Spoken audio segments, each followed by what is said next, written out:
I got a visit just almost exactly a year ago, a little over a year ago, from a very senior person at the Department of Defense. Came to see me and said, 1,600 of the kids that we've sent out have come back missing at least one full arm. Whole arm. Shoulder dysartic. And we're doing the same thing we did for more or less that we've done since the Civil War, a stick and a hook. And they deserve more than that. And literally this guy sat in my office in New Hampshire and said, I want you to give me something that we can put on these kids that'll pick up a raisin or a grape off a table. They'll be able to put it in their mouth without destroying either one. And they'll be able to know the difference without looking at it. You know, add efferent, afferent, and haptic response. He finishes explaining that, and I'm waiting for the big 300-pound paper proposal, and he said, that's what I want from you. I said, look, you're nuts. That technology is just not available right now, and it can't be done. Not in an envelope of a human arm, with 21 degrees of freedom from your shoulder to your fingertips. He said, about 24 of these 1,600 kids have come back bilateral. You think it's bad to lose one arm? That's an inconvenience compared to having both of them gone. I got a day job, and my nights and weekends are already filled up with things like, let's supply water to the world and power to the world and educate all the kids, which, Chris, I will not talk about. I don't need another mission. I keep thinking about these kids with no arms. He says to me, we've done some work around the country. We've got some pretty amazing neurology and other people. I said, I'll take a field trip. I'll go see what you got.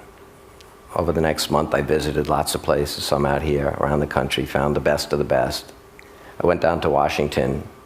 I saw these guys and said, I did what you asked me. I looked at what's out there. I still think you're nuts, but not as nuts as I thought. I put a team together a little over 13 months ago. It got up to 20 some odd people. We said, we're going to build a device that does what he wants. We have 14 out of the 21 degrees of freedom. You don't need the ones in the last two fingers. We put this thing together. A couple of weeks ago, we took it down to Walter Reed, which is unfortunately more in the news these days. We showed it to a bunch of guys. One guy who described himself as being lucky because he lost his left arm and he's a righty. He sat at a table with 7 or 8 of these other guys, said he was lucky because he had his good arm, and then he pushed himself back from the table. He had no legs. These kids have attitudes that you just can't believe.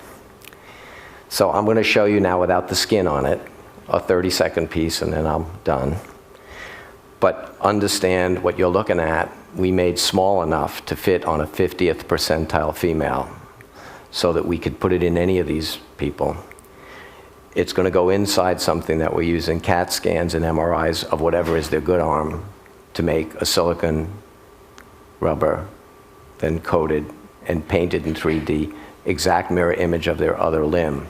So you won't see all the really cool stuff that's in this series elastic set of 14 actuators, each one which has its own capability to sense temperature, pressure. It also has a pneumatic cuff that holds it on, so the more they put themselves under load, the more it attaches. They take the load off, and it becomes, again, compliant. I'm going to show you a guy doing a couple of simple things with this that we demonstrated in Washington. Can we look at this thing?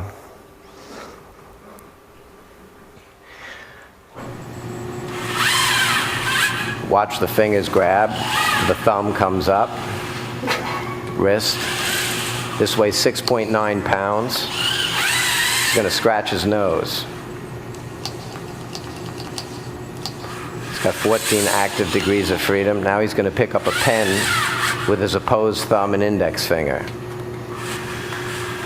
Now he's going to put that down, pick up a piece of paper, rotate all the degrees of freedom in his hand and wrist, and read it.